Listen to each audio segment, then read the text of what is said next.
On April 8th, researchers from the UK and Germany published a paper in the PNAS mapping the early evolutionary paths of COVID-19. Debates erupted over whether the findings suggest Wuhan, China may not be the origin of the outbreak. It identified 3 variants of the virus, namely A, B, and C, with A being the original virus, B and C were subsequent derivatives, and they were each prevalent in a different region of the world. A was mainly seen in the US and Australia, B in East Asia, including China, and C in Europe.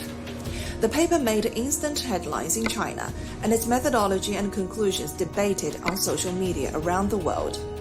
One video invited the lead author of the paper, Dr. Peter Forster, for a dialogue with Yuan Lanfeng, Associate Professor at the University of Science and Technology of China. We begin with an introduction from Dr. Forster himself. I, as a student, worked in virology, so 25 years ago, in one of Germany's leading virological institutes. I then actually moved into the field of population genetics, where we try to use mitochondrial DNA first, and then the Y chromosome to see how our planet was populated, how many thousands of years ago our ancestors entered the various continents and colonized them.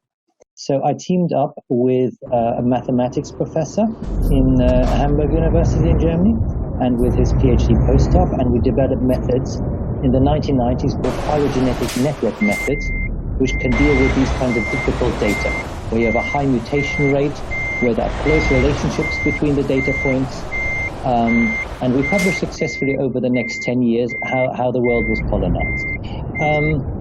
Then in January, I started paying attention to the outbreak of the coronavirus and how it was spreading. So from the middle of February onwards, I registered with the GISAID database, which is an international database where many Chinese researchers have submitted virus genome data for other researchers in the world to use. And when, of course, the infection became more widespread, the epidemic became more widespread, researchers in other countries also contributed to this database. So the first Chinese data genome is from the 24th of December 2019 in that database.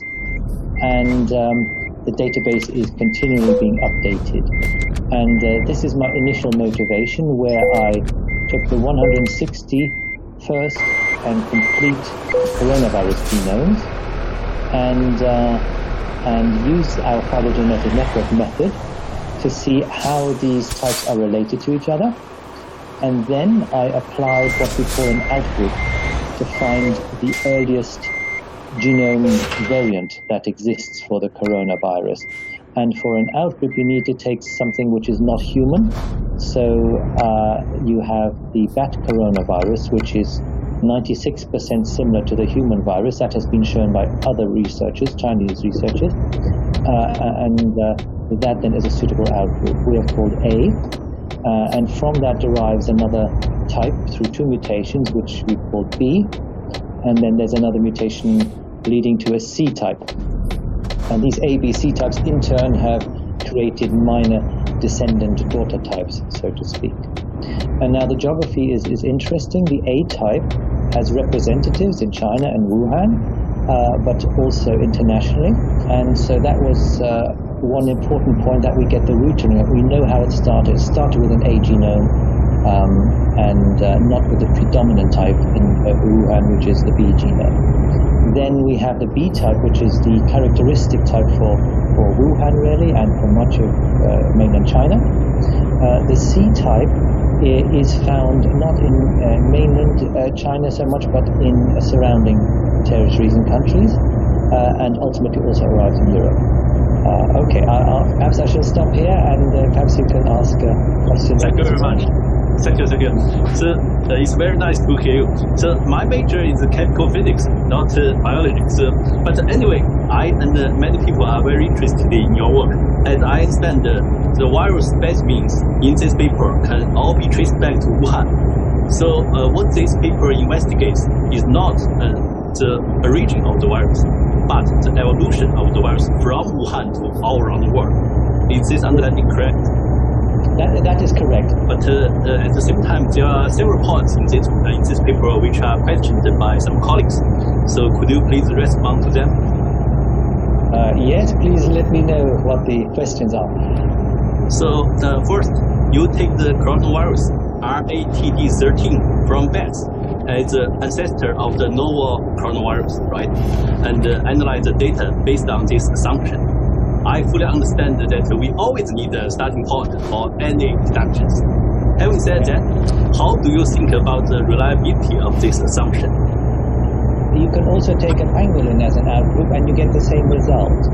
Thank you very much. So this increases the robustness of your conclusions. I hope so, yes. Good, thank you. Some of my expert friends point out that from December of the last year to early March of this year, there were 253 novel coronavirus genomics in the database, GSAN. So why did you choose just 160 of them? So my criterion was to take high-quality complete sequences.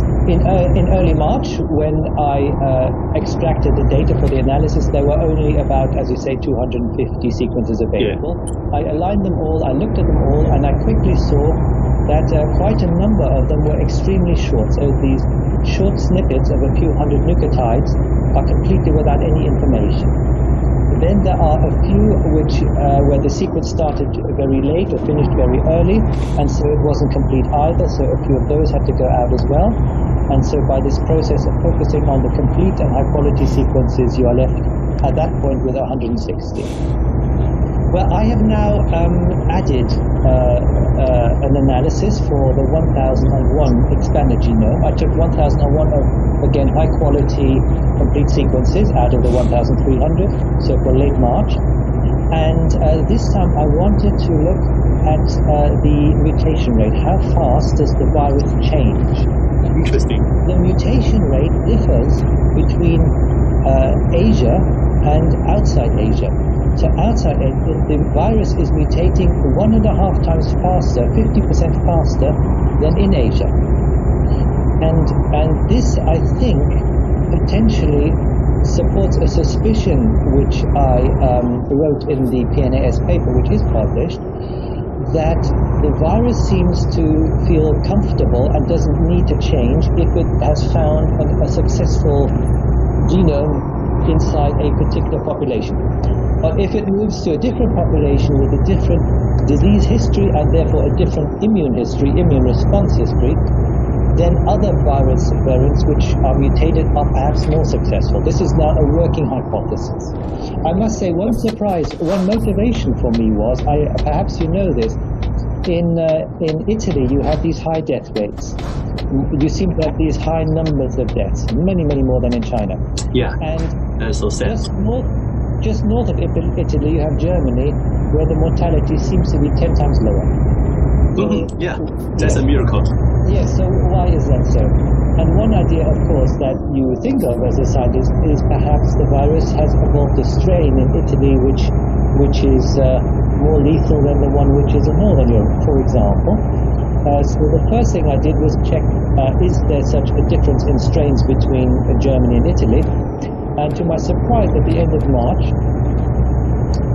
there are only very few sequences from Italy, Germany, Spain, so there is not enough data for proper comparisons.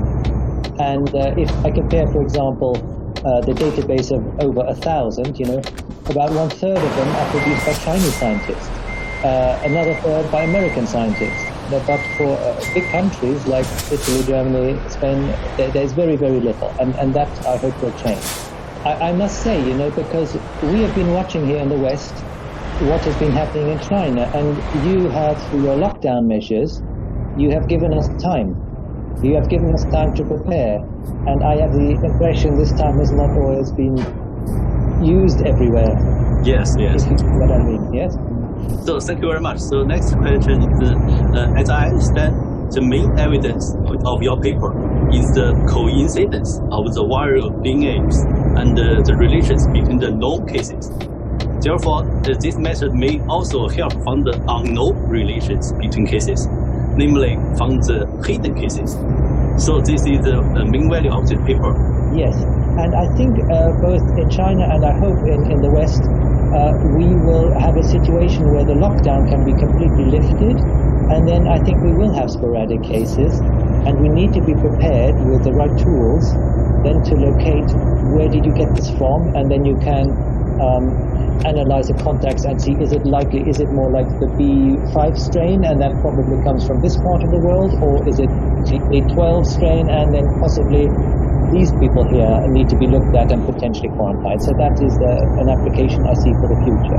My hope is that by learning how the virus mutates, we can also learn its weaknesses and how to design therapies and vaccines against it. So this is then very fundamental research towards designing these effective treatments. That I hope might be a contribution. There are some questions about the origin of the virus. So in order to study the origin of the virus, some of my experts suggested to re-examine the influenza swabs and the CT images of the last autumn and winter all around the world. So how do you think about this suggestion? So the geographical origin, that is something I haven't directly attempted to do in this PNAS paper. But what you do see is that the virus representatives in the A and B nodes both have Chinese and other East Asian countries prominently represented in there. But also interestingly, even the oldest A node already has representatives outside East Asia, so in Australia and Canada and so forth. So this spread, that's my interpretation now, which I haven't necessarily put in the paper, but I can tell you now it could be older than is assumed. And let me go into a little more detail in that. The first sample, which was sequenced and put on the international database, was collected from a patient in Wuhan on Christmas Eve 2019, on the 24th of December. And we have looked at the mutation rate, as I've explained, and we find that if we take a linear regression, so if we extrapolate backwards in time with this mutation rate, we find the first infection must have happened at some point between the 13th of September 2019 and the 7th of December 2019. And that's a wide range, but that's the 95% confidence interval. And that means, hello cat, that means that when the first sample was sampled from a patient on the 24th of December in Wuhan, the disease was already about 2 or 3 weeks in existence. And and you can imagine that it takes some time before doctors realize this is something that needs to be analyzed. And most of the samples in December are from the end of December. So really 3 weeks have passed before we have the first sequence. And possibly months have passed because potentially it went back as far back as September. So that will make it difficult to really pinpoint the exact location. One more thing which I can tell you is that the ancestral A genome still exists in the sample. Two of the people carrying it are from Wuhan. Then I think there is a Canadian and Australian, but one of them is a Belgian. And I was immediately a bit surprised why a Belgian. And it turns out this is the first Belgian case. This is a man who has married a Chinese woman and he lives in China and works there. And when the epidemic started, he was flown out by the Belgian government to return to his country along with other Belgian nationals. And then he was the only person on the plane to develop disease in Belgium. And he has this A type, this ancestral type. And he does not know where he got it from. But the city that he lives in China, or lived in, is 50 kilometers southeast of Wuhan. So it's not directly in Wuhan. And he would have got this infection by about January 2020. So if I were a researcher in China, I would take a careful look with whom he had contact there, and if there is no connection to Wuhan, then take a look at potential other connections, and then see if there are A genomes, not in Wuhan, but sort of in a different area. And we know now that is not the ancestral type, it's A.